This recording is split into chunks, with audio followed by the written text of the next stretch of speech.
അപ്പോൾ പൊതുവേ ഞാനിങ്ങനെ വ്ളോഗിന് വോയിസ് ഓവർ കൊടുത്ത് സംസാരിക്കുന്ന കൂട്ടത്തിലല്ല, പക്ഷേ ഇതിപ്പോൾ പ്രത്യേകിച്ച് ഓഡിയോ ഒന്നും നമുക്ക് ഇടാനില്ലല്ലോ, അപ്പോൾ അതുകൊണ്ട് പറയുന്നുള്ളൂ. അപ്പോൾ ഞങ്ങളങ്ങനെ ബ്രോഡ്വേയിലെത്തി. ഞങ്ങളിപ്പോൾ മിസ്സുമാർക്ക് വേണ്ടിയിട്ട് വെയിറ്റ് ചെയ്യായിരുന്നു. അപ്പോൾ നമുക്ക് ആദ്യം കർട്ടൻസ് മേടിക്കണമായിരുന്നു. കർട്ടൻസും പിന്നെ കുറച്ച് അല്ലറ ചില്ലറ ലൈറ്റും കുറച്ച് കാര്യങ്ങളൊക്കെ മേടിക്കാനുണ്ടായിരുന്നു.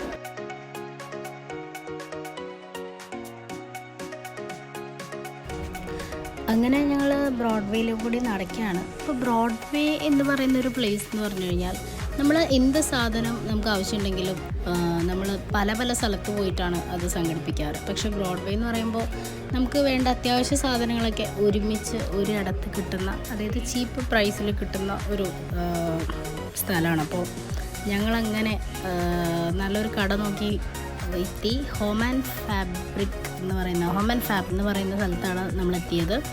അപ്പോൾ ഞങ്ങളിങ്ങനെ കർട്ടൻസ് ഇങ്ങനെ ട്രൈ ചെയ്യായിരുന്നു.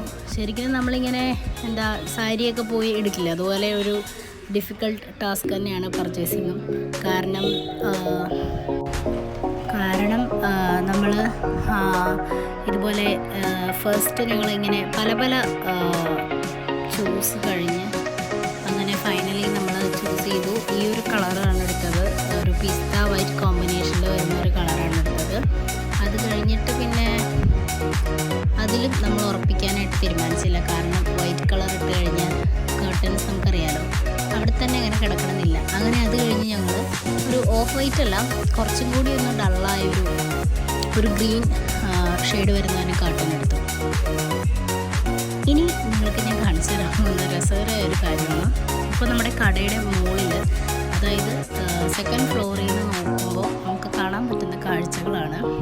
അപ്പോൾ ഞാൻ സൂം ചെയ്ത് നോക്കിയപ്പോൾ ഇവിടെ ഒരു സംഭവം നമുക്ക് കാണാൻ പറ്റും. വേറൊന്നുമല്ല, ആ കടയിൽ കണ്ടോ, അവിടെ നമ്മൾ കുറച്ച് നാളായിട്ട് ഇട്ടുകൊണ്ട് നടക്കുന്ന ഒരു ദേശീയ വസ്ത്രമുണ്ട്, ആ ബ്ലാക്ക് കളറിലെ ചിക്കൻ കാരി കുർത്ത. അപ്പോൾ ഈ സംഭവം നമ്മുടെ ദേശീയ ഡ്രസ്സായിട്ടാണ് എല്ലാവരും പറയുന്നത്. അത് കഴിഞ്ഞിട്ട് പിന്നെ ഞങ്ങൾ പിന്നെ കുറച്ചും കൂടി മുന്നോട്ട് നീങ്ങി. കാരണം ഞങ്ങൾക്ക് അത്യാവശ്യമായിട്ട് കുറച്ച് ലൈറ്റൊക്കെ മേടിക്കാനുണ്ടായിരുന്നു. അങ്ങനെ ഞങ്ങൾ ആ ഒരു ഷോപ്പ് നോക്കി കുറേ നടന്നു. അങ്ങനെ ബോംബെ ലൈറ്റ് ഹൗസ് എന്ന് പറഞ്ഞൊരു കടയിലെത്തി. ഇവിടെ അത്യാവശ്യം ബഡ്ജറ്റ് ഫ്രണ്ട്ലി ആയിട്ടുള്ള ലൈറ്റ്സും കാര്യങ്ങളൊക്കെയാണ്. അങ്ങനെ ഞങ്ങൾ ലൈറ്റൊക്കെ മേടിച്ച് തിരിച്ചു വന്നു. അപ്പോൾ ഇവിടെ നല്ല ഭംഗിയുള്ള ആർട്ടിഫിഷ്യൽ പ്ലാന്റ്സ് ആൻഡ് ഫ്ലവേഴ്സൊക്കെ വിൽക്കുന്നൊരു കടയുണ്ട്. അവിടെ കയറി നമുക്ക് ഹോം ഡെക്കറിൻ്റെ ഒരു പ്രധാനപ്പെട്ട ഭാഗമാണ് ഇൻറ്റീരിയർ ഡിസൈൻ. അപ്പോൾ ഇൻറ്റീരിയർ ഏറ്റവും നന്നായിട്ട് ഭംഗിയാക്കാൻ ശരിക്കും ഒറിജിനൽ പ്ലാന്റാണ് ഭംഗി. പക്ഷെ എന്നാൽ പോലും ഒറിജിനൽ പ്ലാന്റ് നമ്മളെപ്പോഴും പരിപാലിക്കാൻ ബുദ്ധിമുട്ടുള്ളവർക്ക് നല്ല ഒറിജിനാലിറ്റി തോന്നുന്ന ആർട്ടിഫിഷ്യൽ പ്ലാന്റ്സ് ആൻഡ് ഫ്ലവേഴ്സ് ഈ കടയിലുണ്ട്. ഇത് പരസ്യമൊന്നുമല്ല, നമ്മൾ പോയി കണ്ടു കഴിഞ്ഞപ്പോൾ ഇഷ്ടമായി, അതുകൊണ്ട് പറയുന്നുള്ളൂ. അപ്പോൾ നമുക്കൊക്കെ വീട്ടിലേക്ക് മേടിക്കാം. കുറേ ഉണ്ട്, അതായത് പോട്ട് ആണെങ്കിലും ചെടിയാണെങ്കിലൊക്കെ കാണാൻ നല്ല ക്യൂട്ടാണ്, നല്ലൊരു ഈസ്തറ്റിക്കാണ്. അത് പിന്നെ മറൈൻ ഡ്രൈവിലെ സിലിക്കോൺ മാളിലെ ഫുഡ് കോർട്ടിൽ നിന്ന് നമ്മൾ ഉച്ചയ്ക്ക് മിസ്സുമാരുടെ ഒപ്പം ഇരുന്ന് ലഞ്ച് കഴിക്കുകയാണ്. ഞങ്ങൾ most of the people order ചെയ്തത് ചിക്കൻ ബിരിയാണി ആയിരുന്നു. കുഴപ്പമില്ലായിരുന്നു. അത് കഴിഞ്ഞിട്ട് പിന്നെ നമ്മൾ തിരിച്ചു പോകുന്ന വഴിക്കാണ് ആര്യയുടെ ഫേവറേറ്റ് BB കണ്ടസ്റ്റൻറ്റ് അർജുനെയും ആര്യനൊരു ഫ്രെയിമിൽ ഞങ്ങൾ പകർത്തിയത്.